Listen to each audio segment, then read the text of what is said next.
Alhamdulillah, Alhamdulillah ala ni'matil iman.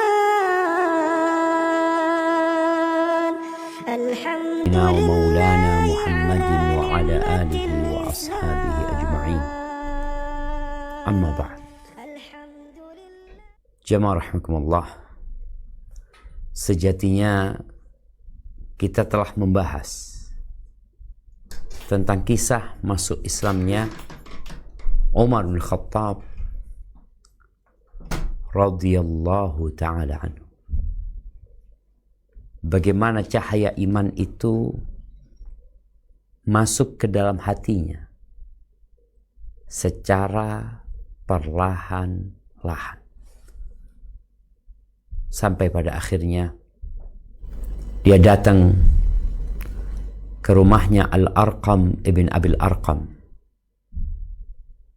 untuk menyatakan keislamannya kepada Rasulullah sallallahu alaihi wasallam.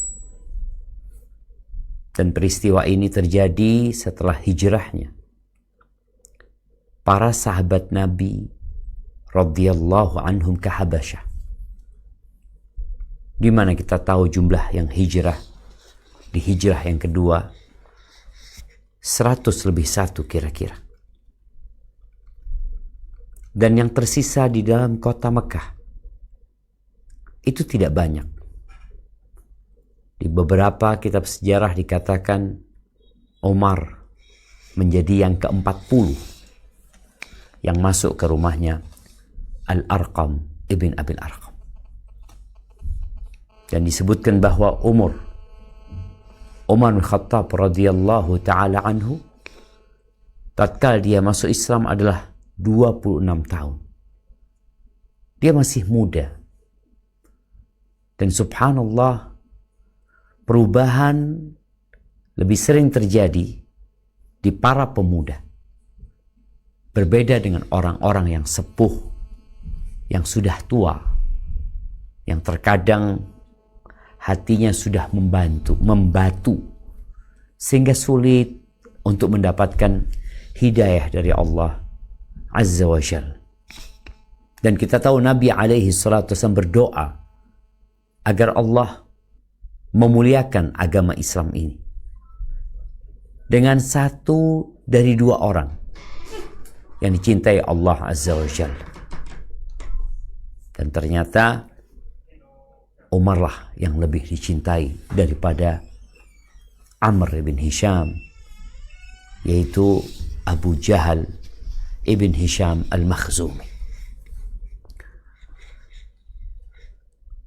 Di surat Al-An'am di ayat 122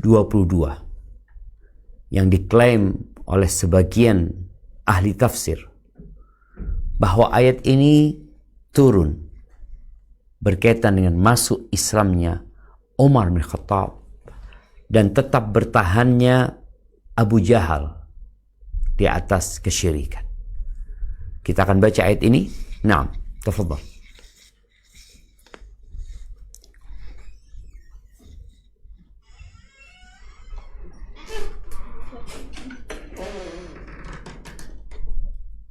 أعوذ بالله من الشيطان الرجيم أومن كان ميتا فأحييناه وجعلنا له نورا يمشي به في الناس كمن مثله في الظلمات ليس بخارج منها كذلك زين للكافرين ما كانوا يعملون.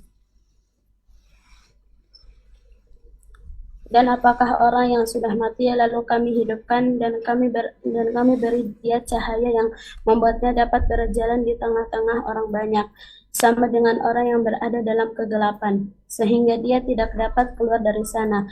Demikianlah dijadikan terasa indah bagi orang-orang kafir apa yang mereka kerjakan. Allahu Akbar, jamaah. Kita lihat bagaimana orang kafir tatkala mereka melakukan kekufuran mereka, melakukan tindakan-tindakan kesyirikan, itu dalam pandangan mereka indah. Sehingga kenapa orang-orang musyrikin bertahan di atas kekufurannya. Bahkan rela mengeluarkan uang yang tidak sedikit untuk mendukung kesyirikan dan kekufurannya. Sampai mati di atas kesyirikan itu. Maka ini termasuk ujian ya. Ujian bagi manusia. Bagaimana orang melihat sebagai sebuah contoh. Muntah seekor anjing. Dia pandang indah. Kemudian dia mulai mengkonsumsi dan menghabiskan. Begitulah permisalan orang-orang yang menjadikan berhala sesembahan buat mereka. Berbeda dengan orang yang mati kemudian Allah hidupkan. Kami jadikan baginya cahaya. Dia berjalan dengan cahaya itu. Tapi buat orang-orang kafir ya tetap. Makanya kenapa ketika Umar masuk Islam, orang-orang pada ribut mengatakan dia soba. Yang artinya keluar murtad dari agama mereka. Dan Umar menolak penyebutan itu. Dia mengatakan walakinni aslamtu ma'a Rasulillah. Enggak, aku enggak murtad. Aku masuk Islam. Aku berserah diri kepada Allah Azza wa Jalla dengan mentauhidkannya dan menjalankan perintah-perintah dan menjauhi larangan. Maka kita perlu memperbanyak doa agar Allah memberikan cahaya iman kepada kita dan menguatkan agama kita sampai ajal menjemput. Baik. Kita akan lanjutkan sedikit cerita pelengkap tentang masuk Islamnya Umar bin Khattab. Nah, silahkan.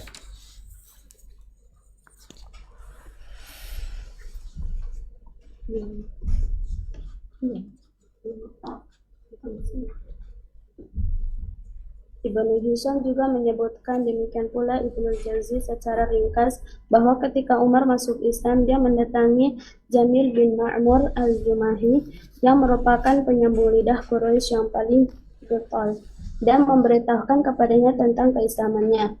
Orang ini langsung berteriak dengan sekeras-kerasnya bahwa Ibnu Al-Khattab telah menjadi penganut Sahabiyah, sebutan mereka terhadap agama baru Islam. Umar pun menimpali di belakangnya. Dia bohong, akan tetapi aku telah masuk Islam. Lanjut. Mereka pun menyergapnya sehingga akhirnya terjadilah pertarungan antara Umar seorang diri melawan mereka. Pertarungan ini baru selesai saat matahari sudah berada tepat di atas kepala mereka. Tetapi Umar sudah tampak kepayahan. Dia hanya bisa duduk sementara mereka berdiri di dekat kepalanya.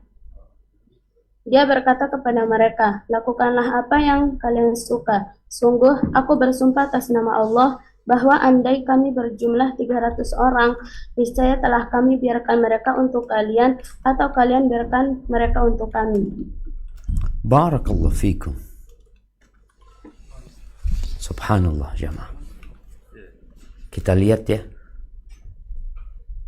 bagaimana Umar bin Khattab radhiyallahu taala anhu dia ingin mengumumkan keislamannya.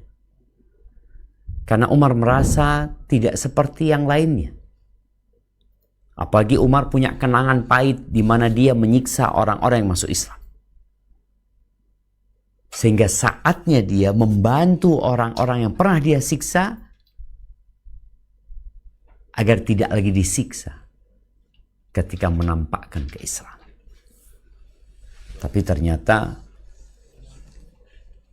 orang-orang musyrikin juga tidak membiarkan Umar. Umar bertarung melawan mereka sampai hatta qamat asy-syams ala ru'usihim. Nih disebutkan pertarungan itu baru selesai saat matahari sudah berada tepat di atas kepala mereka.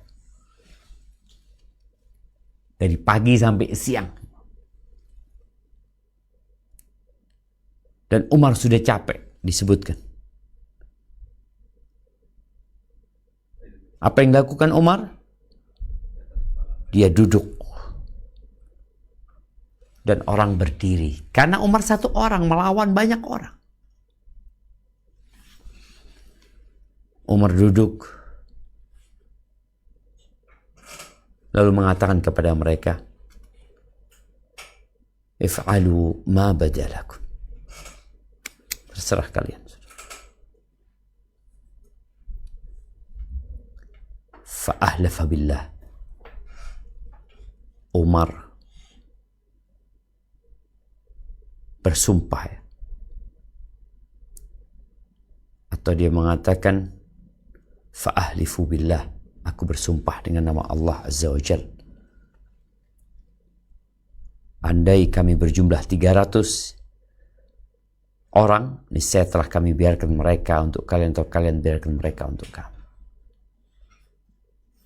Dan jumlah 300 itu adalah jumlah pasukan Nabi SAW ketika perang Badar menghadapi Quraisy. Dan betul, dengan jumlah 300 itu Allah memberikan pertolongan, sehingga orang-orang musyrikin yang congkak, yang sombong, pada waktu itu mereka menjadi hina dan dina. Pamor mereka runtuh. Kejayaan mereka telah mulai pudar. Ya, karena orang-orang congkak dan sombong akan menemui waktu di mana dia tidak mampu berbuat apa-apa lagi nantinya. Barakallahu fikum. Nah,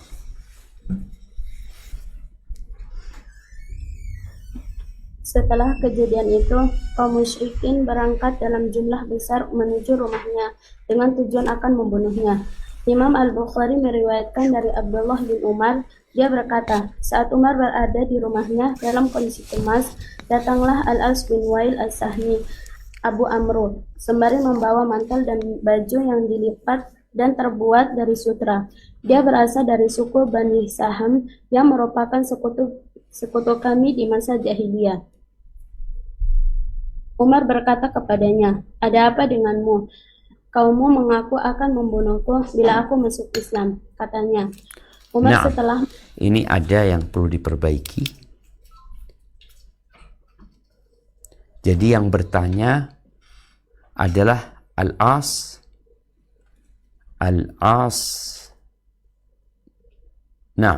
Ibn Wa'il, yang mengatakan, ada apa denganmu? Ada apa denganmu? Faqala lahu malak. Ini bukan Umar, tapi Al-As berkata, diganti Al-As. Al-As ini bapaknya Amr bin As, ya. Tokoh yang juga sangat ditakuti oleh orang-orang musyrikin Quraisy, ya. Jadi Al-As berkata kepada Umar, ada apa denganmu? Lalu Umar menjawab,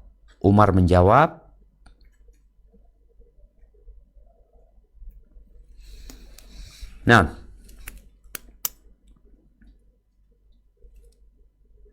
lanjutkan.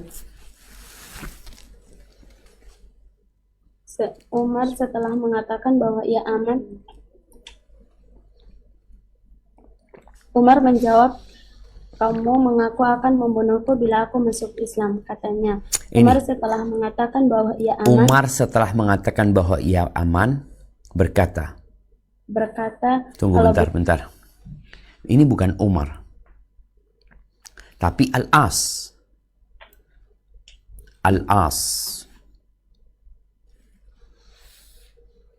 Setelah Umar tadi mengatakan, kaummu mengaku akan membunuhku bila aku masuk Islam.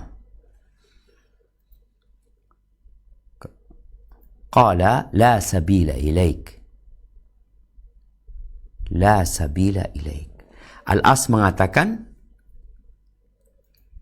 mereka Al-As mengatakan mereka tidak akan dapat, bukan kalau begitu, ya. Kalau begitu dihapus, tapi mereka tidak akan bisa melakukan hal itu terhadapmu.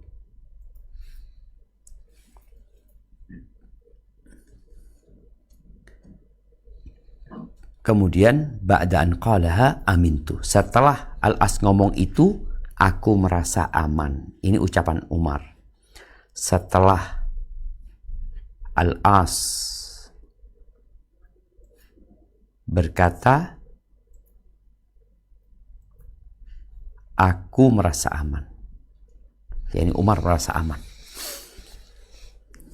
Nah, coba dibaca dari awal. Al-As berkata kepadanya, ada apa denganmu? Dibaca dari situ. Al-As berkata kepadanya, ada apa denganmu? Umar menjawab, Umar menjawab, kaummu mengaku akan membunuhku bila aku masuk Islam. katanya itu dihapus saja ya. Al-As setelah mengatakan bahwa ia Bukan. aman, Al-As berkata, mereka tidak akan ada yang bisa melakukan hal itu terhadapmu. Nah, setelah itu ya, itu dipindah. Setelah itu aku merasa aman, kata Umar. Dia diganti. Al-As berkata, Tidak akan ada yang bisa melakukan hal itu terhadapmu. Al-As berkata, mereka tidak akan Nah, tidak akan bisa melakukan. Al-As berkata, mereka tidak akan bisa melakukan hal itu terhadapmu. Setelah itu, aku merasa aman, kata Umar. Al-As kemudian keluar dan mendapatkan banyak orang yang sudah memadati lembah tersebut. Lantas dia berkata kepada mereka, hendak kemana kalian? Mereka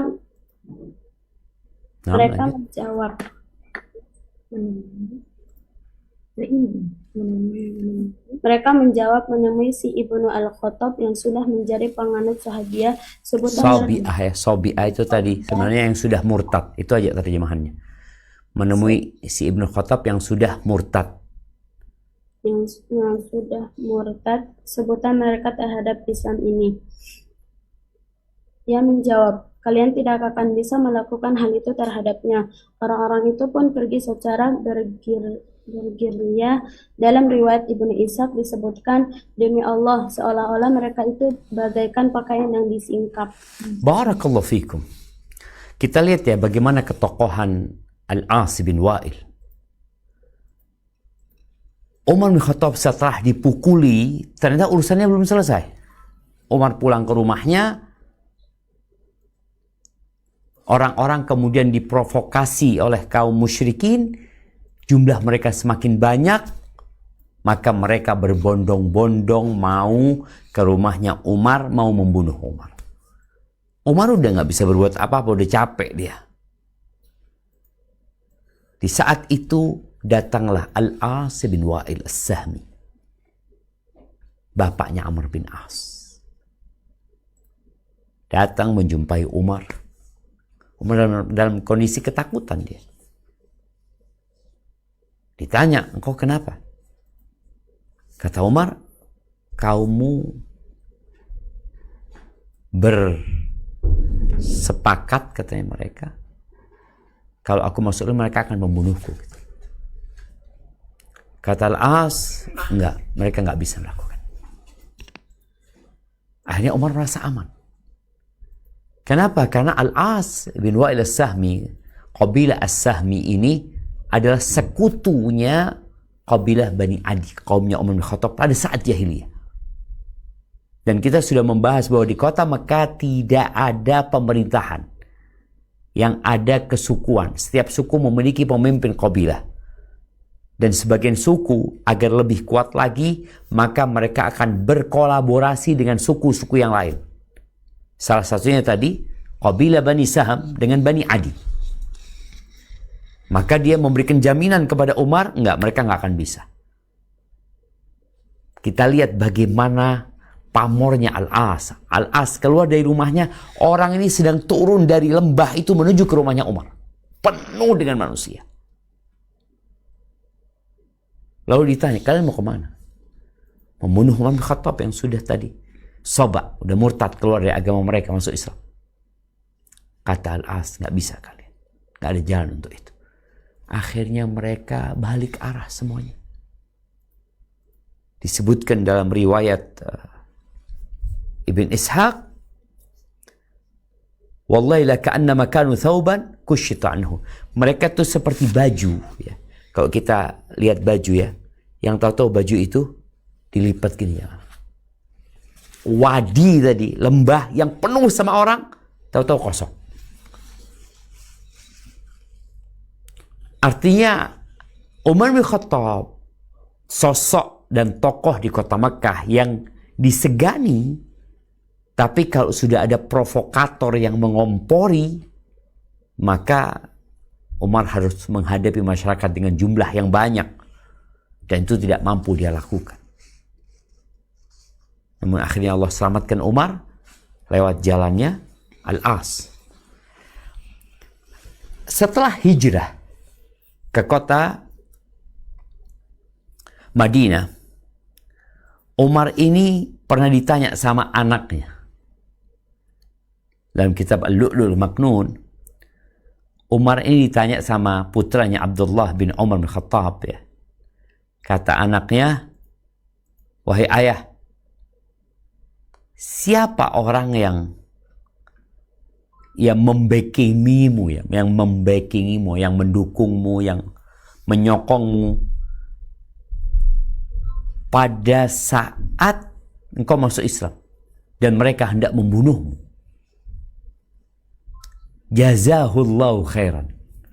Kata Ibn Umar, semoga Allah membalasnya dengan kebaikan. Apa kata Umar? Ya bunayya, dzakal As bin Wa'il. Orang itu adalah Al-As bin Wa'il, la jazahullahu khairan. Semoga Allah tidak memberikan kebaikan kepada dia. Kok bisa? Karena memang dia mati di atas kekufuran. Dia melakukan itu hanya fanatisme kelompok. Dan ada orang-orang sampai hari ini mungkin yang menampakkan keislaman, dia sebenarnya orang kafir. Atau dia menampakkan kebaikan, tapi bukan karena ingin kebaikan buat orang yang ditolong dan dibantu, tapi ingin nama dia populer. Maka innamal a'malu binniyat wa innamal likulli imri'in ma nawa. Ahibati fillah, bagaimana dampak positif masuk Islamnya Umar terhadap agama ini? Dan nanti kita akan bicara dampak negatifnya. Ya, ada dampak positif, tapi ada dampak negatifnya. Kita akan baca. Nah, tafadhal. Demikianlah dampak keislamannya terhadap kaum musyrikin. Sedangkan terhadap kaum muslimin adalah sebagaimana yang diriwayatkan oleh Imam Mujahid dari Ibnu Abbas. Dia berkata, aku bertanya kepada Umar, mengapa kamu dijuluki Al-Faruq? Dia berkata, Hamzah masuk Islam 3 hari lebih dahulu dariku. Selanjutnya dia menceritakan kisah keislamannya, dan di akhirnya dia berkata, lalu aku berkata, saat aku sudah masuk Islam, wahai Rasulullah, bukankah kita berada di atas kebenaran, mati ataupun hidup? Beliau menjawab, tentu saja, demi yang jiwaku berada di tangannya, sesungguhnya kalian berada di atas kebenaran, mati ataupun hidup. Lalu aku berkata, lantas untuk apa sembunyi-sembunyi? Demi yang telah mengutusmu dengan kebenaran, sungguh kita harus keluar. Lalu beliau membagi kami dalam 2 barisan, salah satunya dipimpin oleh Hamzah dan yang lainnya dipimpin olehku. Debu dan pasir tersebut yang ditinggalkannya ibarat ceceran gandum yang dihaluskan. Akhirnya kami memasuki Masjidil Haram, kemudian aku menoleh ke arah Quraisy dan Hamzah. Mereka tampak diliputi oleh kesedihan yang tidak pernah mereka rasakan. Seperti itu sebelumnya. Sejak saat itulah Rasulullah menamaiku Al-Faruq. Barakallahu fikum. Nah, ini terjemahannya, tunggu dulu, harus ada yang diperbaikin berkaitan dengan bagaimana ketika Umar bin Khattab masuk Islam. Ya memang sejak awal ya kita lihat Umar tuh sikapnya seperti ini. Dia punya tabiat yang tegas ya. Ketika ada satu sahabat yang dianggap berkhianat, Hatib ibn Abi Balta'ah, yang kirim surat ke kota Mekah di saat penaklukan kota Makkah, Umar mengatakan, da'ni adrib unuqa, biarkan aku menebas leher orang ini. Seperti itu sikap Umar. Dan Umar bin Khattab tadi, bagaimana dia berusaha untuk beribadah terang-terangan setelah ngobrol sama Nabi SAW. Dan betul, dia melakukan itu. Berangkat, 2 sof, Nabi di tengah, mereka berangkat menuju ke Masjidil Haram. Di sini di terjemahan, kemudian aku menoleh ke arah Quraisy dan Hamzah. Yang betul, kemudian Quraisy menoleh kepadaku dan Hamzah. 6. Fanadharat ilayya Quraisyun wa ila Hamzah. Kemudian Quraisy menoleh ke arahku dan Hamzah. Ya, coba ditampakkan. Kemudian Quraisy menoleh ke arahku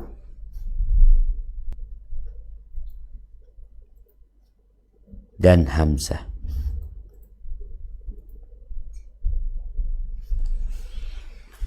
Ketika Quraisy melihat menoleh ke arah Umar dan Hamzah bersama kaum muslimin yang sebelumnya mereka tidak berani menampakkan diri mereka. Mereka juga tidak mampu terang-terangan beribadah di Ka'bah kecuali Rasul SAW dan Abu Bakar dan beberapa orang kuat dari sahabat Nabi SAW. Tapi yang lemah-lemah nggak ada yang berani. Karena mereka akan menjadi bahan ledekan plus bulian mereka baik secara lisan atau secara fisik. Orang Quraisy ketika melihat pemandangan yang tidak pernah mereka melihat, maka nanti kita akan lihat dampak negatifnya. Sedih Quraisy. Galau. Tentunya hal itu akan membuat mereka berpikir lebih dalam lagi. Bagaimana menghadapi Islam yang sekarang udah berubah kondisinya dengan masuk Islamnya Umar dan Hamzah. Dan dikatakan sejak itu disebut Umar dengan sebutan Al-Faruq. Baik, lanjutkan. Ibnu Mas'ud sering berkata, sebelumnya kami tak berani melakukan sholat di sisi Ka'bah hingga Umar masuk Islam. Nah, lanjutkan. Dari Suhaib bin Sinan Ar-Rumi, dia berkata, ketika Umar masuk Islam, barulah Islam menampakkan diri dan dakwah kepadanya dilakukan secara terang-terangan. Kami juga berani duduk-duduk secara melingkar di sekitar Baitullah, melakukan tawaf, menyimbangi perlakuan orang yang kasar kepada kami, serta membalas sebagian yang diperbuatnya. Dari Abdullah bin Mas'ud, dia berkata, kami senantiasa merasakan izzah sejak Umar masuk Islam. Subhanallah. Kondisi ini tentunya membuat dan memancing kemarahan kaum musyrikin. Dan kita tahu setan tidak pernah tidur siang. Iblis pun menjadi inisiator utama buat perencanaan-perencanaan dalam rangka menghadang dakwah ini. Jadi kita harus sadar ketika dakwah itu membesar, maka badai yang datang juga akan besar. Pohon itu semakin tinggi, maka anginnya semakin kencang yang akan menerpanya. Tapi rumput, ya enggak. Dan tadi Islam ketika semakin naik, semakin dikenal, semakin tinggi, maka pohon itu akan diterpa dengan angin yang lebih kuat lagi. Dan boleh jadi, kalau tidak bertahan, maka pohon itu akan roboh. Hai, para sahabat di awalnya, wah senang. Mereka bisa menunjukkan keislaman mereka, bisa beribadah terang-terangan. Tapi itu tidak berlangsung lama. Karena Quraisy telah membuat perencanaan baru untuk menghadang dakwah Nabi alaihi salatu wassalam. Baik, apa perencanaan mereka? Tafadhol. Utusan Quraisy terpana oleh Al-Quran di hadapan Rasulullah Shallallahu Alaihi Wasallam. Setelah dua orang pahlawan yang agung, Hamzah bin Abdul Muttalib dan Umar bin Al-Khattab masuk Islam, awan kelabu mulai menyelimuti kaum musyrikin dan barulah tersadar dari mabuk mereka yang selama ini digunakan untuk menyiksa kaum muslimin.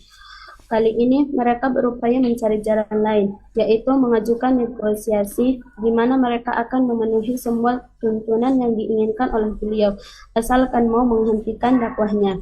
Mereka yang perlu dikasihani itu tidak mengetahui bahwa setiap apa saja yang didapati disinari oleh matahari tidak memiliki nilai sama sekali walau sebesar nyamuk, sekalipun dibandingkan dakwah yang beliau emban.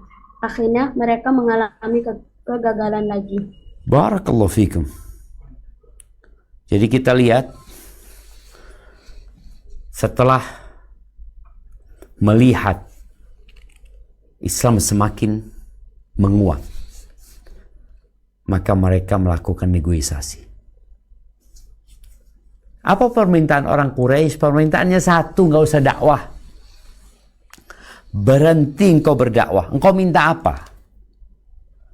Karena kadangkala orang-orang yang akalnya tumpul, dia berpikir bahwa dakwah yang disampaikan ini dalam rangka menghimpun harta, menumpuk harta benda, mencari popularitas. Dan sampai hari ini tidak sedikit yang menuduh bahwa dakwah yang dilakukan oleh para asatidah mengajak umat kepada Allah, kepada sunnah Rasul sallallahu alaihi wasallam, dipikir oleh sebagian mereka disampaikan disebabkan mencari harta, mencari uang. Maka orang-orang Quraisy berusaha untuk memberikan penawaran apa saja. Engkau mau wanita tercantik, kita carikan. Engkau mau harta, kita jadikan engkau orang paling kaya. Engkau mau kedudukan dan jabatan, kita jadikan engkau raja, atau menjadi orang yang menjadi sumber permasalahan-permasalahan dan keputusannya dari diri. Artinya nggak ada urusan kecuali keputusannya dari Nabi Muhammad SAW. Apakah Nabi menerima hal itu? Ternyata semua tawaran yang menggiurkan itu di hadapan Nabi SAW, la yusawi janaha ba'udah, tidak sebanding dengan satu sayap nyamuk. Jadi apa yang mau ditawarin? Kalau dunia dan isinya di hadapan Nabi SAW tidak seperti satu sayap nyamuk. Satu sayap nyamuk ini. Terus apa yang mau ditawarin? Orang Quraisy tidak memiliki semua isi bumi ini. Bicara uang yang mereka hanya punya beberapa yang mungkin kalau dikumpulkan jumlahnya cukup banyak. Tapi ternyata Nabi SAW menolak semua itu. Nah, lanjutkan. Ibnu Ishaq berkata, Yazid bin Ziyad berkata kepadaku dari Muhammad bin Ka'ab al-Quraizi, dia berkata, suatu hari Utbah bin Rabi'ah yang merupakan seorang kepala suku berbicara di perkumpulan Quraisy saat Rasulullah SAW duduk-duduk seorang diri di masjid. Wahai kaum Quraisy, bagaimana pendapat kalian bila aku menyongsong Muhammad dan berbicara dengannya, lalu menawarkan kepadanya beberapa hal yang aku berharap semoga saja sebagiannya diterima, lalu setelah itu kita berikan kepadanya apa yang dia mau, sehingga dia tidak lagi mengganggu kita. Hal itu dikatakannya ketika Hamzah radhiyallahu anhu masuk Islam dan melihat bahwa para sahabat Rasulullah Shallallahu Alaihi Wasallam semakin hari semakin banyak dan bertambah. Lalu mereka berkata kepadanya, tentu saja bagus, wahai Abu Al-Walid, pergilah menyongsongnya dan berbicaralah dengannya. Utbah secara menyongsong beliau dan duduk di sampingnya seraya berkata, wahai anak saudaraku, sesungguhnya engkau telah datang kepada orang-orang dengan hal yang amat besar, sehingga membuat mereka bercerai-berai. Angan-angan mereka... Afwan, ada terjemahan yang kurang di sini. Wahai anak saudaraku. innaka minna haitsu qad alimta minas sattah. Engkau telah tahu bahwa dirimu, ditambah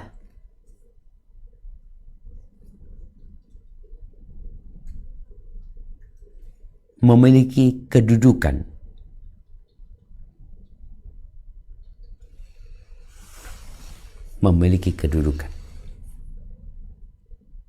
Taib. Nah, baru sesungguhnya engkau, lanjutkan.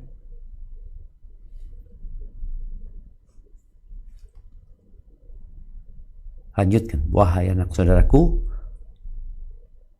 engkau tahu bahwa dirimu memiliki kedudukan yang tinggi. Wahai anak saudaraku, engkau tahu bahwa dirimu memiliki kedudukan yang tinggi. Sesungguhnya engkau telah datang kepada orang-orang dengan hal yang amat besar, sehingga membuat mereka bercerai-berai. Angan-angan mereka engkau kerdilkan. Tuhan-tuhan serta agama mereka engkau celah, dan nenek-nenek moyang mereka engkau kafirkan. Dengarlah, aku ingin menawarkan beberapa hal kepadamu, bagaimana pendapatmu tentangnya. Semoga saja sebagiannya dapat engkau terima. Nah, Rasulullah SAW menjawab, wahai Abu Al-Walid, katakanlah, aku akan mendengarkannya. Wahai anak saudaraku, jika apa yang engkau bawa itu semata hanya menginginkan harta, kami akan mengumpulkan harta-harta kami untukmu, sehingga engkau menjadi orang yang paling banyak hartanya di antara kami. Jika apa yang engkau bawa itu semata hanya menginginkan kedudukan, maka kami akan mengangkatmu menjadi tuan kami hingga kami tidak akan melakukan sesuatu pun sebelum engkau perintahkan. Jika apa yang engkau bawa itu semata hanya menginginkan kerajaan, maka kami akan mengangkatmu menjadi raja.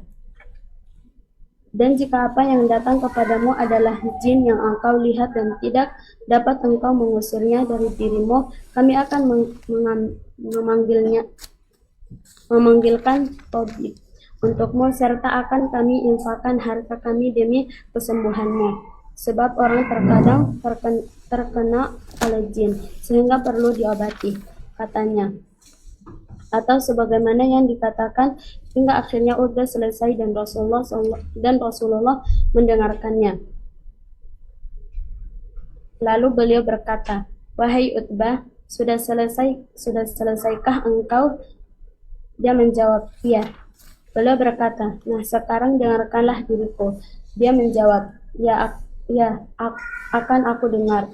Beliau membacakan firman-Nya, Hamim, diturunkan dari Tuhan yang maha pemurah lagi maha penyayang.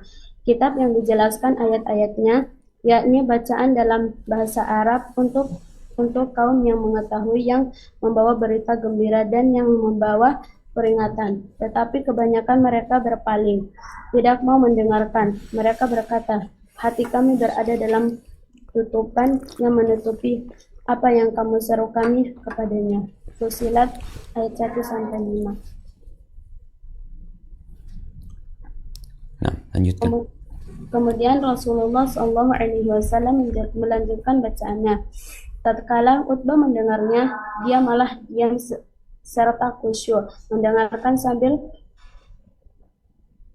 sambil bertumpu di atas kedua tangannya yang diletakkan di belakang punggungnya hingga beliau selesai, dan ketika melewati ayat sajadah, beliau sujud. Setelah itu beliau bersabda, wahai Abu Al-Walid, engkau telah mendengarkan apa yang telah engkau dengar tadi. Sekarang terserah padamu. Barakallahu fikum. Kita lihat ya bagaimana kaum musyrikin ternyata memang berusaha untuk menghalangi dakwah ini dengan segala cara. Dengan kekuatan fisik, dengan rayuan-rayuan gombal mereka. Kalau disiksa nggak bisa, maka mereka akan membuat rayuan, penawaran-penawaran yang nyaman sebenarnya. Apa tawaran mereka? Di mana Al-Walid, ini Abu Walid berangkat ya. menjumpai Nabi SAW setelah berdialog dengan kaumnya. Dan bahasa dia bahasa yang indah sekali ketika berdialog, dan ini kita perlu belajar adab berbicara. Al-Walid berkata kepada Nabi SAW, menyebutkan kemuliaan Rasul SAW. Engkau adalah orang yang kedudukannya tinggi, engkau orang yang mulia, berbudi luhur ya. Tapi sekarang kau berubah gitu loh. Engkau datang ya meninggalkan kaummu. Bahkan ajaran yang kau bawa membuat terjadinya perpecah belahan di antara keluarga-keluarga mereka. Tuhan-Tuhan mereka engkau cela, kau bodoh-bodohin, engkau enggak juga beriman dengan agama nenek moyangmu. Ini ucapan Abul Walid. Kemudian setelah itu, ketahuilah aku mau menawarkan sesuatu kepadamu.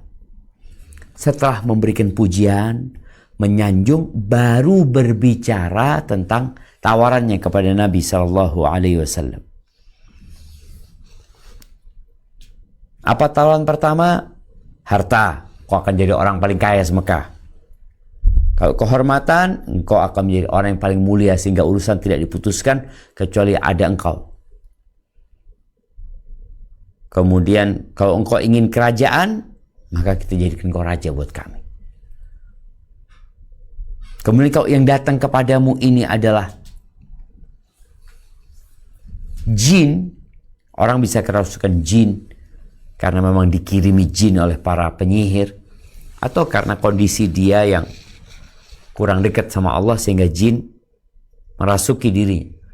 Maka Abu Walid mengatakan, kalau engkau sakit, engkau kemasukan jin, kita akan panggilkan tabib yang meruqyahmu sampai kau sembuh. Setelah selesai penawaran itu, Nabi minta izin, tidak langsung menjawab. Ini adab berdialog. Nabi SAW setelah mendengarkan penjelasan Abul Walid, yaitu Utbah bin Rabi'ah, maka kemudian Nabi SAW berkata, "Aqad faraghta ya Abul Walid." Yang terjemahannya, yang pertama Nabi SAW mengatakan, katakanlah aku akan mendengarkan. Setelah itu Nabi mendengarkan dengan seksama, tidak memutus sedikit pun dari omongan atau ucapan yang dikatakan oleh utusan Quraisy ini. Setelah itu Nabi SAW berkata, "Aqad faraghta," engkau udah selesai, udah selesai ngomongin. Kata Utbah bin Walid, Utbah bin Rabi'ah, afwan, bapaknya Walid, dia berkata, iya, aku sudah selesai. Nggak ada lagi yang mau disampaikan. Kemudian Nabi SAW membacakan awal surat Fussilat ya. Dibacakan sampai ke ayat 13, fa in a'radu faqul andartukum sa'iqatan mithla sa'iqati 'adi wa thamud. Setelah mendengarkan Quran itu, Nabi SAW berkata, itulah yang kami berada dalamnya, atau kami seru apa yang kamu seru kami kepadanya. Artinya ini benar-benar ajaran Islam. Itu. Engkau sudah baca Qur'annya, udah selesai. Sekarang terserah. Karena nggak ada pemaksaan dalam beragama. Subhanallah jamaah. Al-Walid setelah mendengar itu tidak langsung mengambil keputusan. Ini juga orang yang cerdas jamaah. itu orang yang tidak tergopoh-gopoh, orang yang bijak, itu orang yang tidak terburu-buru. Ada permasalahan yang perlu diperbaiki, ya diperbaiki, tapi tidak dengan tergesa-gesa. Maka Al-Walid setelah mendengar itu tidak langsung memberikan keputusan. Apa yang dia lakukan? Dia menjumpai sahabat-sahabatnya, Abu Jahal dan rekanannya. Apa yang dikatakan? Nah, kita akan dengarkan apa ucapan Utbah bin Rabi'ah setelah mendengarkan Al-Quranul Azim. Nah, Utbah bangkit dan menemui para sahabatnya. Melihat kedatangannya, sebagian mereka berkata kepada sebagian yang lain, kami bersumpah atas nama Allah, sungguh Abu Al-Walid telah datang kepada kalian dengan raut muka yang berbeda dengan sewaktu dia pergi tadi. Dia pun datang dan duduk bersama mereka. Mereka berkata kepadanya, apa yang engkau bawa, wahai Abu Al-Walid? Yang aku bawa bahwa aku telah mendengar suatu perkataan yang demi Allah belum pernah sama sekali aku dengar semisalnya. Demi Allah, ia bukanlah syair, bukan sihir, bukan pula tenung. Wahai kaum Quraisy, patuhilah aku, serahkan urusan ini kepadaku, serta biarkanlah orang ini melakukan apa yang dia lakukan. Menjauhlah dari urusannya. Demi Allah, sungguh ucapannya yang telah aku dengar itu akan menjadi berita besar. Jika orang-orang Arab dapat mengalahkannya, maka kalian telah terlebih dahulu membereskannya tanpa campur tangan orang lain. Dan jika mengalah, nah, ini campur tangan orang lain yang diperbaiki. Jika orang Arab dapat mengalahkannya, maka kalian telah dicukupi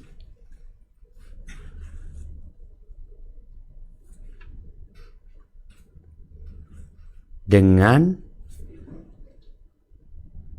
campur tangan orang lain. Ini kan terlebih dahulu membereskan tanpa campur tangan orang lain, yang betul dengan campur tangan orang lain. Jika orang-orang Arab dapat mengalahkannya, maka kalian telah dicukupi dengan campur tangan orang lain. Nah. Dan jika dia mengalahkan mereka, maka kerajaannya adalah kerajaan kalian juga. Keagungannya adalah keagungan kalian juga. Maka dengan begitu kalian akan menjadi orang yang paling bahagia. Mereka berkata, demi Allah, dia telah menyihirmu dengan lisannya, wahai Abu Al-Walid.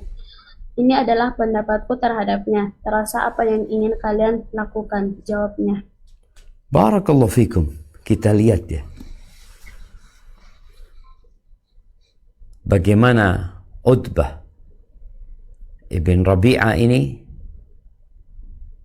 yang pada akhirnya memberikan penjelasan yang setelah itu terserah. Itu pendapatku. Bahwa kesuksesannya adalah kesuksesan kalian. Kejayaannya adalah kejayaan kalian. Gitu. Tapi kalau kalian nggak mau, ya terserah kalian. Gitu. Nah, lanjutkan. Dalam riwayat lain, Utbah menyimak sampai mendatangi Rasul Shallallahu Alaihi Wasallam hingga firman-Nya, "Fa'in a'radu faqul anzartukum sa'iqatan misla sa'iqati 'adin wa thamud." Jika mereka berpaling, maka katakanlah, aku telah memperingatkan kamu dengan petir, seperti petir yang menimpa kaum 'Ad dan Tsamud. Fussilat ayat 13. Dia berdiri gemetaran lalu meletakkan tangannya di mulut Rasulullah SAW dan berkata, semoga Allah memberimu kebaikan dan kasih sayang. Naam, ini terjemahan yang perlu diperbaiki. Tapi yang bukan semoga Allah, tapi aku memohon dengan nama Allah dan Rahim. Aku memohon kepadamu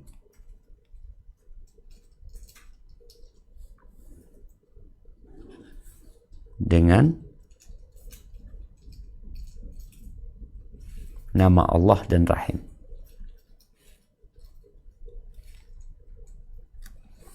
Ya, ini termasuk yang biasa dilakukan oleh orang-orang dahulu ya. Anshudukallaha warrahim. Maka Allah katakan, wattaqullaha alladzi tasaaluna bihi wal arham. Di awal surat An-Nisa Allah mengatakan, wattaqullaha alladzi tasaaluna bihi wal arham. Yang kau dengan namanya meminta dan dengan rahim, dengan hubungan kekerabatan. Maka di sini Utbah bin Rabi'ah mengatakan, anshudukallaha warrahim. Aku memohon kepada Allah dengan nama Allah dan dengan rahim. Itu maknanya. Nah, lanjutkan.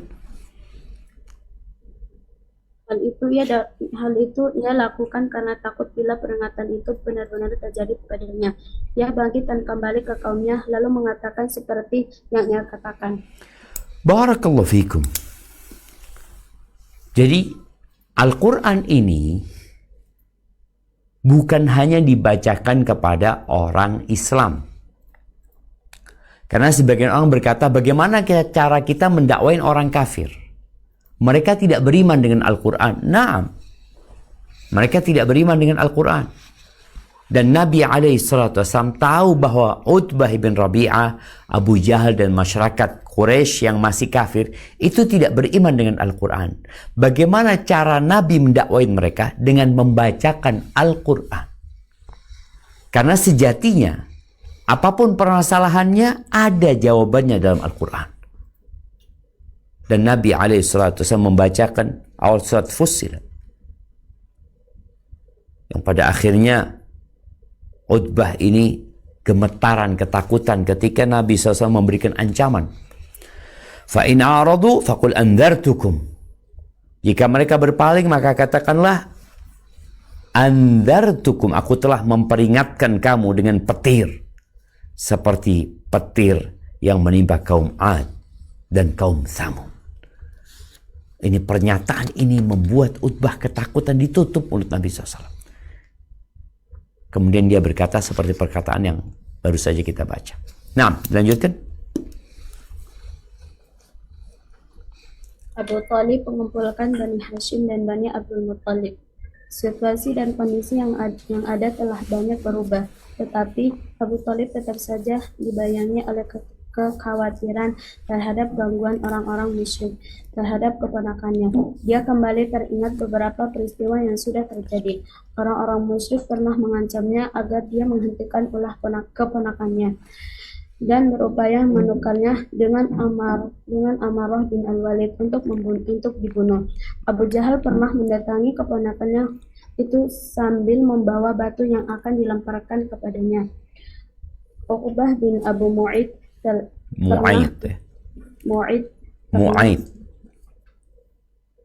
Uqbah bin Abi Mu'aid. Uqbah bin Abu Mu'aid. Kasih A, habisnya U kasih A. Mu'aid.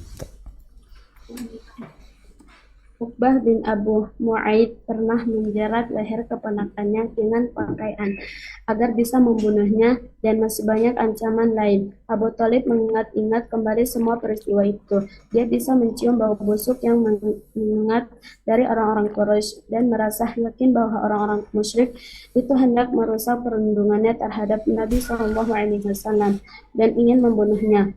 Hamzah, Umar atau siapapun pasti tidak akan sanggup menghadapi makar mereka. Ya. Ya, sebagaimana kaum musyrikin berkumpul untuk melakukan konspirasi, maka Abu Thalib mengumpulkan Bani Hashim dan Bani Abdul Muttalib dalam rangka melakukan konferensi. Bagaimana cara menghadapinya? Mereka sejak masuk Islamnya Umar dan Hamzah berubah taktik dan siasat mereka memerangi agama Allah. Tapi yang jelas mereka tetap akan memerangi agama Allah. Abu Thalib yang masih kafir dan dia mati dalam kondisi kafir juga, Dia punya kepentingan menjaga nama baik Bani Hashim. Kalau sampai terjadi apa-apa dengan keponakannya, maka yang jelek nama qabilahnya. Maka dia pun berkumpul demi menetapkan sebuah sikap yang harus diambil dalam menghadapi qabilah-qabilah yang lainnya yang akan menimpakan siksaan atau gangguan terhadap Nabi SAW. Nah, lanjutkan. Abu Thalib merasa yakin bahwa mereka telah sepakat untuk membunuh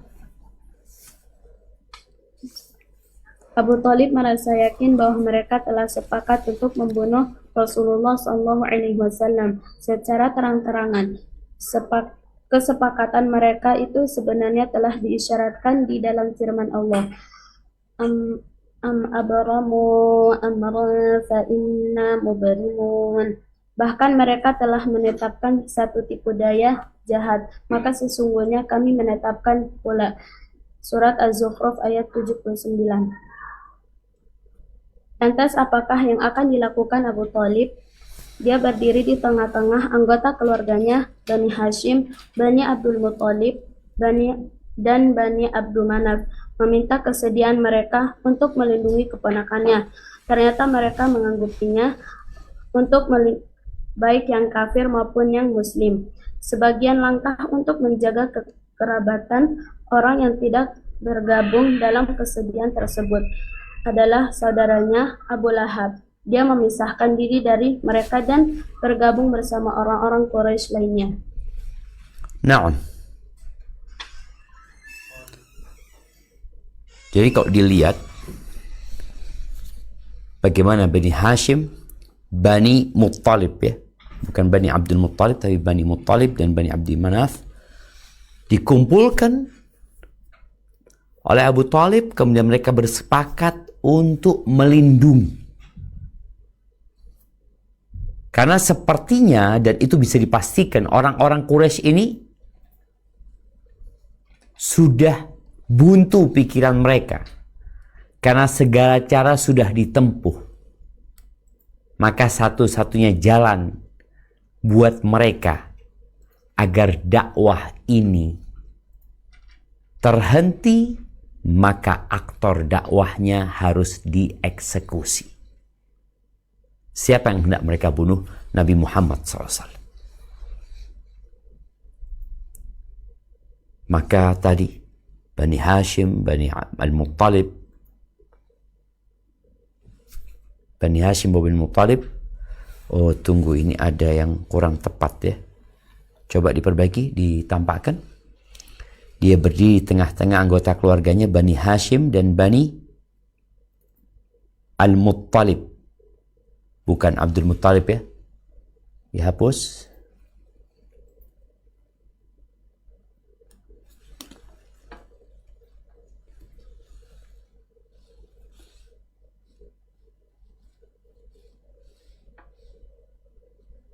Nah.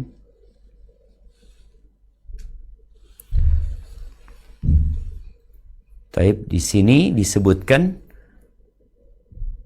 dan Bani Abdi Manaf.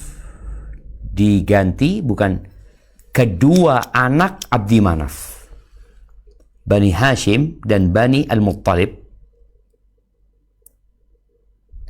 Kedua anak Abdi Manaf. Nah, jadi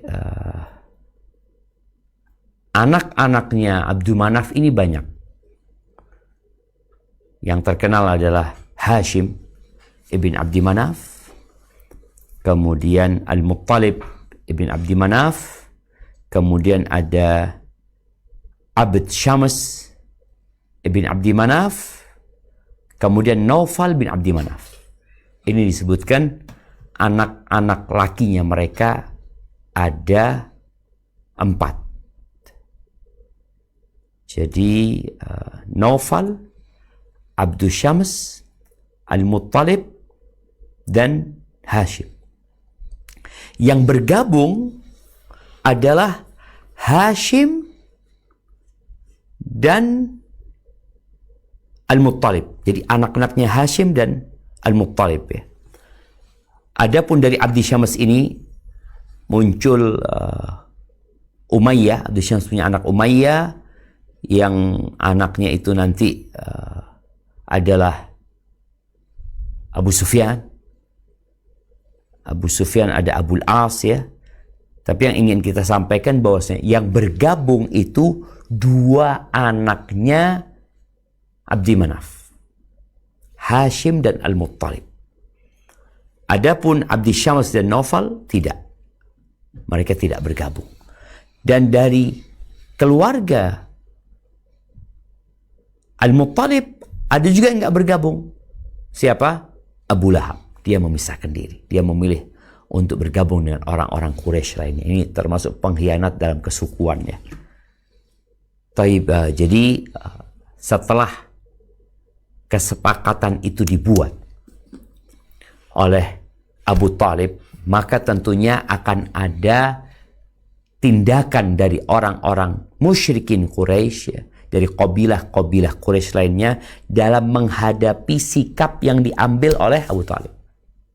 Mereka mau membunuh, artinya kabilah-kabilah yang lainnya itu bersepakat, bersekongkol, melakukan konspirasi dan makar untuk membunuh Nabi Muhammad SAW karena mereka sudah melakukan berbagai macam cara tapi ditolak oleh Abu Talib. Maka satu-satunya cara buat mereka bunuh. Baik. Untuk menguatkan kabilahnya, maka Abu Talib mengumpulkan mereka bahwa kita akan menjadi benteng yang kokoh untuk melindungi Muhammad SAW. Dan mereka sepakat untuk melakukan ini. Ahibati fillah. Kita lihat ya, dengan masuk Islamnya Umar bin Khattab, masuk Islamnya Hamzah, ombak itu semakin dahsyat. Angin itu semakin kencang. Tadi udah disebutkan, pohon itu semakin tinggi, maka anginnya semakin kencang. Dan itu yang terjadi. Apa yang dilakukan oleh kabilah-kabilah Quraisy lainnya? Insya Allah kita akan bahas pada pertemuan yang akan datang, di mana akhirnya mereka bersepakat, bersatu padu untuk melakukan pemboikotan. Boikot sosial, boikot ekonomi, dan itu berdampak. Jadi boikot itu salah satu alat perang. Jadi alat perang itu bukan hanya meriam, ya, bukan hanya pesawat tempur, tapi ternyata pemboikotan secara ekonomi, secara sosial, itu akan melemahkan kondisi musuh, yang setelah itu mereka akan menyerah. Dan kita akan melihat bagaimana proses pemboikotan ini, apa yang terjadi dalam pemboikotan tersebut, dan apakah Bani Hashim dan Bani Al-Muttalib akhirnya menyerah atau apa yang terjadi. Insya Allah akan kita bahas pada pertemuan yang akan datang. Kita masuk ke sesi tanya jawab. Anda kembalikan ke moderator kita. Jazakillah khair. Ustaz, untuk selanjutnya kita masuk pada sesi tanya jawab. Untuk pertanyaan pertama yang masuk lewat chat Zoom. Bismillah, Assalamualaikum warahmatullahi wabarakatuh. Waalaikumsalam warahmatullahi wabarakatuh. Nah, Terus izin bertanya Ustaz, mengapa Umar bin Khattab radhiyallahu anhu sangat dibenci oleh Syiah Rafidhah? Itu Ustaz pertanyaannya. Masya Allah, barakallahu fiik ya. Ya, kalau bicara kenapa mereka benci, sejatinya mereka benci dengan agama Allah Subhanahu wa taala. Namun memang di masa Umar bin Khattab, orang-orang Syiah ini kan kebanyakan dari Majusi sana, dari Persia, dari Iran sana. Kerajaan Persia itu runtuh di masa Umar bin Khattab radhiyallahu taala anhu. yang memang Raja Persia yang namanya Kisra, artinya sebutan Raja Persia itu Kisra, sebutan Raja Romawi itu Kaisar, sebutan Raja Habasya itu Najasyi, sebutan Raja Mesir itu apa? Fir'aun. Itu penyebutan raja, bukan namanya. Kisra itu setelah penaklukan kota Mekah, Nabi SAW mengirim surat. Yang isi surat itu adalah dakwah, mengajak mereka untuk masuk ke dalam Islam. Mengirim surat ke raja-raja Arab, ke Persia, di mana di situ ada Kaisar Romawi, ke Syam ya, ke Syam, di situ ada Raja Romawi, Kaisar, dan ke Persia, di situ ada raja orang-orang Persia, yaitu Kisra. Romawi itu menghormati surat yang datang dari Nabi SAW. Membalasnya dengan kebaikan. Kemudian Muqawqis yang di Mesir juga seperti itu. Dari surat-surat yang dikirim itu, yang paling parah sikapnya adalah Kisra. Dirobek surat Nabi SAW. Maka Nabi SAW berdoa agar Allah merobek kerajaan mereka. Dan itu terjadi di masa Umar Al-Khattab. Maka mereka benci sekali. Maka mereka benci kepada Umar, dan mereka sangat suka dengan Abu Lu'lu al-Majusi yang membunuh Umar bin Khattab. Yang sampai hari ini ada monumennya Baba Syuja di Persia sana, di Iran sana. Mereka mengagungkan.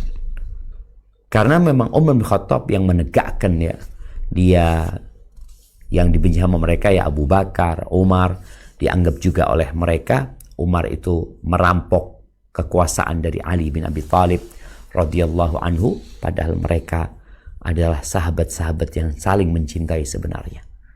Jadi itu yang dilakukan oleh orang-orang Syiah sebenarnya. Mereka benci sekali dengan Umar bin Khattab karena perjuangan Umar menegakkan agama Allah ini, sehingga kerajaan Persia itu hancur dan tidak berdiri.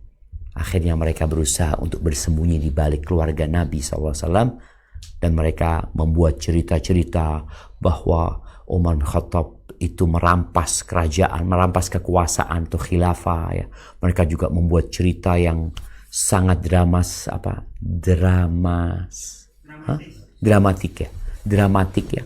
Mereka menceritakan bahwa setelah meninggalnya Nabi SAW, Umar datang ke rumahnya Fatimah dirantai sama Umar, digeret, cerita-cerita bohong dan dusta agar orang benci sama Umar. Makanya orang yang tidak tahu tentang Umar bin Khattab, kemudian dengar cerita orang-orang Syiah, dia akan benci. Karena ceritanya dibuat terbalik. Umar itu melakukan penyiksaan kepada Ahlul Bait. Padahal Umar itu menantunya Ali bin Abi Thalib. Bayangin ya. Umar itu menantunya Ali bin Abi Thalib radhiyallahu anhum. Barakallahu fiik. Nah.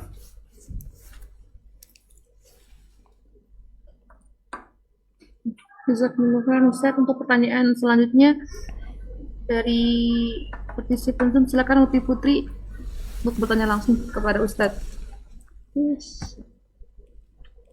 Bismillah, Assalamualaikum warahmatullahi wabarakatuh Ustaz. Waalaikumsalam warahmatullahi wabarakatuh.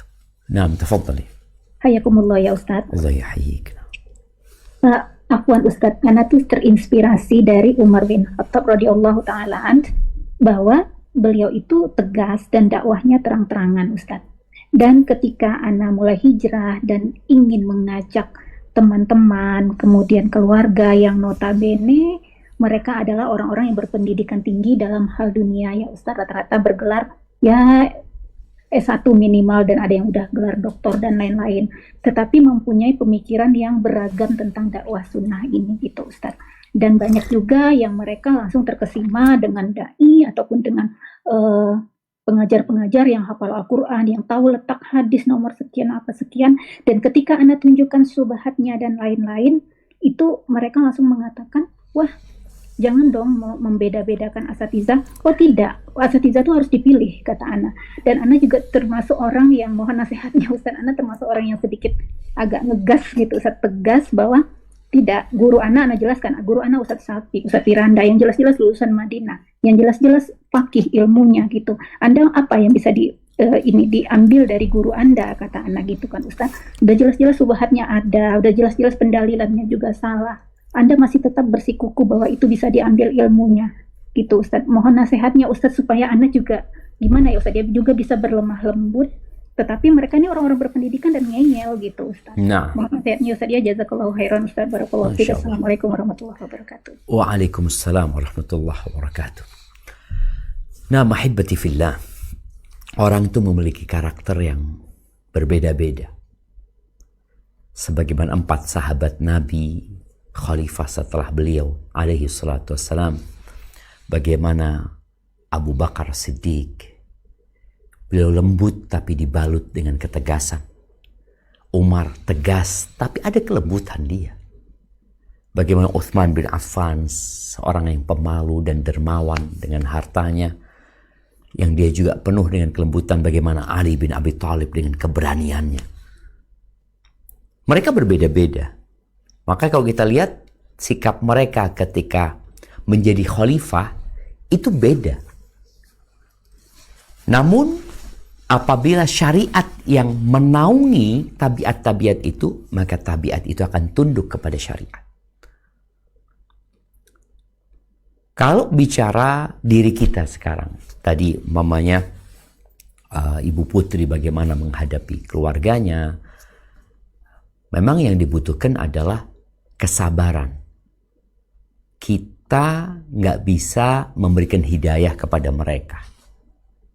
Kewajiban kita hanya menyampaikan. Sampaikan dengan cara yang baik. Yang kedua, apakah perdebatan itu dibutuhkan? Seperti tadi cerita debat ya antara Ibu Putri dengan keluarganya. Kita perlu pintar-pintar melihat situasi dan kondisi. Nabi alaihi salatu wasallam mengatakan, "Ana za'imun bi baitin fi rabadil jannah liman taraka al-mira'a wa in kana muhiqqan." Aku menjaminkan sebuah rumah di pelataran surga bagi siapa? Bagi orang yang meninggalkan perdebatan walaupun dia benar. Jadi ada kondisi yang perdebatan itu membuat orang semakin jauh dari kita, semakin jauh dari dakwah ini. Maka nggak usah didebat. Tapi paling tidak sampaikan kepada mereka, jazakallah khair ya, ana dalam kondisi masih belajar, ana akan terus menuntut ilmu. Dan kalau tadi dikatakan belajar itu kepada siapa saja, ya enggak. Sampaikan ana akan belajar ya kepada orang yang ana yakin dengan ilmunya. Karena khawatir dengan iman kita, sebagaimana kita kalau ke dokter kita milih-milih. Kita milih ke dokter. Kok ketika kita bicara hati kita berikan kepada siapa saja? Enggak. Sampaikan selalu ungkapan yang menunjukkan kita ini sedang belajar. Sehingga kita tidak menggurui mereka. Enggak, aku sedang belajar. Aku sedang menuntut ilmu, aku ingin menjadi lebih baik lagi. Dan tadi kalau disampaikan aku belajar kepada beberapa ustadz ini. Adapun tadi mungkin ustadz-ustadz yang disampaikan, ya buat aku minta maaf. Jadi bahasa aku sedang belajar, kemudian aku minta maaf. Kalau mungkin mereka ada hal-hal yang ditanyakan disampaikan, aku akan pelajari kembali sambil terus didoakan. Soalnya Allah Azza wa Jalla mengatakan kepada Nabi SAW, "Fabima rahmatin minallahi linta lahum." Atas dasar rahmat Allah kepadamu, engkau jadi lembut sama mereka. Lembut. Walau kunta faddan gharidhal qalbi lan faddu min hawlik. Kalau engkau kasar, keras hatinya, orang akan kabur dari engkau. Contoh nih kejadian Wahab ibn Amr, Umair ibn Wahab ya, Al-Jumahi. Umair ibn Wahab Al-Jumahi. Ketika dia datang ke kota Madinah hendak membunuh Nabi SAW, dia datang bawa pedang. Sama Umar itu di luar, dipegang lehernya dengan tali pedangnya, dibawa menjumpai Nabi SAW. Apa sikap Nabi SAW? Da'u Umar, biarkan Umar. Nabi SAW tidak mengingkari ketegasan Umar. Tapi setelah berhadapan dengan Nabi SAW, Umar disuruh membiarkan. Sekarang berikan kepada aku orang ini. Diberikan kepada Nabi SAW, maka terjadi dialog. Nah, dialog ini penting sekali, dengan kepala dingin, ya, dengan hati yang penuh keinginan agar orang yang mendapatkan hidayah akhirnya masuk Islam. Tapi ada kondisi tadi, Utbah ibn Rabi'ah yang Nabi SAW telah membacakan kepada dia ayat-ayat Allah dan dia tahu dengan kebenaran itu, tapi dia nggak masuk Islam juga. Apa yang bisa lagi? Nggak ada. Kita cuma bisa menyampaikan dengan cara yang baik, ya. Itu saja. Dan anak ingat pesan seorang Syekh Ibrahim Ruhaili ketika kita belajar sama beliau di masjid kampus dulu, bicara tentang thalathatul usul, ya. Kemudian bicara tentang 4 kewajiban yang harus diketahui, ya. Berilmu, beramal, bersabar, dan berdakwah dan bersabar. Beliau menyampaikan, yang tidak penyabar jangan berdakwah. Karena dikhawatirkan dia ingin membangun tapi dia ingin menghancurkan. Yang dikhawatirkan dia membuat orang kabur padahal sebenarnya dia ingin orang-orang itu mendekat. Gara-gara dia nggak sabar. Mungkin emosi, mungkin marah, ya. Karena orang kalau sudah marah kadang-kadang nggak kontrol apa yang dia ucapkan. Hadza wallahu a'lam bissawab. Nah. Jazakumullah Ustaz. Masih ada waktu Ustaz ya untuk. Nah, mungkin satu pertanyaan lagi sebelum kita kuis. Nah. Silakan untuk Muhammad pertanyaan langsung pada Ustaz. Assalamualaikum Ustaz. Waalaikumsalam warahmatullahi wabarakatuh. Afwan, saya mau nanya Ustaz, kalau misalnya sesama saudara kandung itu, mereka itu membangun hubungan, tapi mereka ini suka sering gibah, gosip, nyebarin aib orang lain segala macam. Nah, hubungan mereka itu sering melakukan seperti itu dan di atas maksiat gitulah. Hubungannya dia sering melakukan maksiat seperti itu. Nah, apakah hubungan mereka ini hanya di dunia saja, sementara nanti di akhirat bisa saling menuntut, sebagaimana dalil di surat Az-Zukhruf ayat 67 Ustaz. Nah, itu aja. Barakallahu fikum. Masya Allah, barakallahu fiik. Nah, ini pertanyaan yang menarik, ya. Berapa banyak perkumpulan, pertemanan, tadi persaudaraan juga, kakak adik, mungkin kalau kumpul, kalau ngobrol, ya, yang diomongkan orang lain. Jadi subhanallah, kemarin malam hari Jumat kita ke Pekanbaru. Kemudian kita di waktu subuh itu ada kajian. Kita melihat di kafe-kafe itu yang buka 24 jam masih pada nongkrong orang-orang di sana, jamaah. Ana tanya sama temen, apa sih yang dilakukan orang-orang itu? Karena dia ngatakan, iya, ana dulu kayak mereka, sampai subuh kita nongkrong. Nggak ngapa-ngapain, kata dia. Ya ngobrol, termenung, bengong. Kenapa? Karena waktunya panjang sekali mereka ngobrol. Bahan habis. Kemudian yang paling enak ya ngomongin orang. Kenapa kalau ngomongin orang enak? Karena setan datang ngasih bahan macam-macam, ya. Jadi kita dapat bahan banyak tuh kalau ngobrolin orang lain. Maka kalau pertanyaannya, apakah persaudaraan itu hanya di dunia dan di akhirat mereka akan bermusuhan? Nah, Allah Azza wa Jalla mengatakan, kalau tadi disebutkan, ya, dalilnya di surah Az-Zukhruf, al-akhilla yawma idzin ba'duhum li ba'din adu illa al-muttaqin. Orang yang saling mencintai, saling mengasihi, kelak pada hari kiamat mereka akan saling bermusuhan kecuali orang-orang yang bertakwa. Jadi apabila perkumpulan mereka tidak berlandaskan takwa, artinya mereka ngobrol, ngumpul, nggak pernah ada amar ma'ruf nahi mungkar, Nggak pernah sang kakak mengingatkan adiknya. Nggak pernah sang adik berusaha untuk merubah topik pembicaraan dalam rangka menghindari dosa. Ya boleh jadi nanti mereka akan sering bermusuhan. Karena mereka mengatakan, gara-gara kamu aku jadi ngomongin orang. Yang satu, kenapa kok nggak ngasih nasihat aku waktu itu? Jadi mereka akan saling bermusuhan.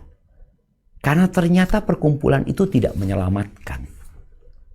Apa penyebabnya? Landasannya bukan takwa kepada Allah Azza wa Jalla. Ya semoga Allah Azza wa Jalla mengampuni dosa-dosa kita. Dan buat siapapun ya yang memiliki perkumpulan pertemanan, tolong. Kalau engkau ingin perkumpulan itu abadi sampai ke surga Allah Azza wa Jalla, hendaklah landasannya takwa. Ya saling mengingatkan dalam kebaikan. Setelah ngobrol kumpul ditutup dengan doa kafaratul majlis. Dan jangan sampai difahami doa kafaratul majlis itu untuk setelah kajian, ya enggak. Untuk majlis itu malah lebih penting lagi. Karena kadang-kadang di situ ada banyak ya tergelincir lisan kita. Maka kita tutup dengan doa kafaratul majlis. Doa penghapus majlis. Bukan majlis ilmu ya. Majlis apa saja. Barakallahu fiik. Mungkin kita masuk ke kuis. Baik, pertanyaan yang pertama. Siapakah orang yang datang ke rumahnya Umar bin Khattab pada saat Umar hendak dikeroyok dan dibantai gara-gara ada provokator yang kemudian mereka nggak jadi untuk mengeroyok Umar bin Khattab di rumahnya, untuk menjarah rumahnya Umar, untuk membunuh Umar bin Khattab. Siapa namanya dan kenapa? Buat santriwati.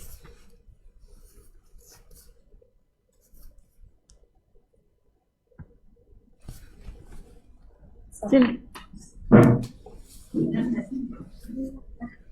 Aku dibantu di pengadilan. Al-As bin Wa'il As-Sahmi. Al-As bin Wa'il As-Sahmi. Siap. Nama kenapa? Kenapa orang-orang kok nggak jadi? Karena dia orang yang ditakutin sama kaum musyrikin. Dia musyrik Quraisy. juga. Apa Ustaz, nggak ada suaranya? Mana? Iya. Kenapa sebabnya? Kamu yang senggol. Al-As bin Wa'il As-Sahmi, betul. Bapaknya Amr bin As. Kenapa? Suaranya ada apa enggak ada? Suara anak terdengar?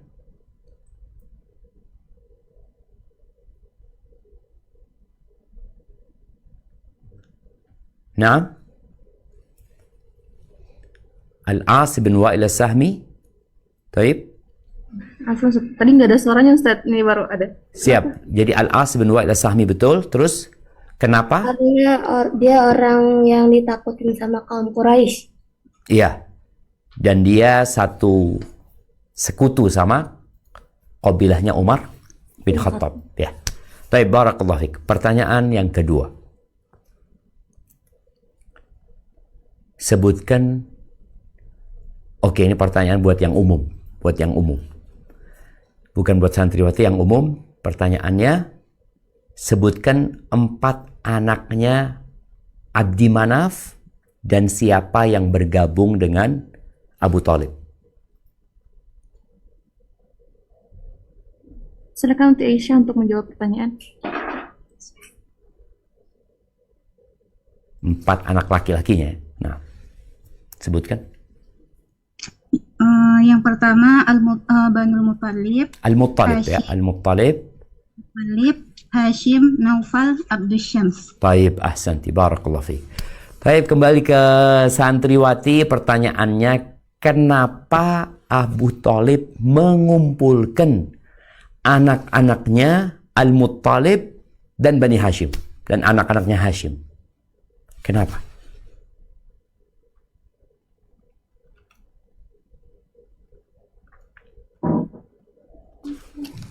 Jangan sampai ke sana. Menjawab tadi gitu. Untuk meminta perlindungan bagi ponakannya dan untuk menjalin hubungan kekerabatan. Diulangi suaranya kecil.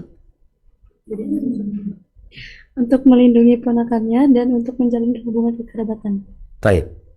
Barakallahu fiik ya. Siap untuk melindungi Nabi Muhammad SAW karena ada isu yang tersebar orang-orang Quraisy melakukan konspirasi untuk membunuh Nabi Muhammad SAW. Maka mereka menyusun kekuatan, menyusun solidaritas agar kita bersatu, nggak ada yang boleh menyentuh Nabi Muhammad SAW. Barakallahu fiik. Itulah jamaah yang dapat kita kaji pada kesempatan kali ini. Semoga Allah memuliakan agama Islam ini, yang tentunya ketika dakwah semakin besar, maka gangguan dan tantangan akan semakin besar pula. Dengan pertolongan Allah Azza wa Jal, kita akan bisa menghadapi semua itu, dan tentunya perlu menyusun strategi, perlu duduk bersama, bermusyawarah, agar langkah yang diambil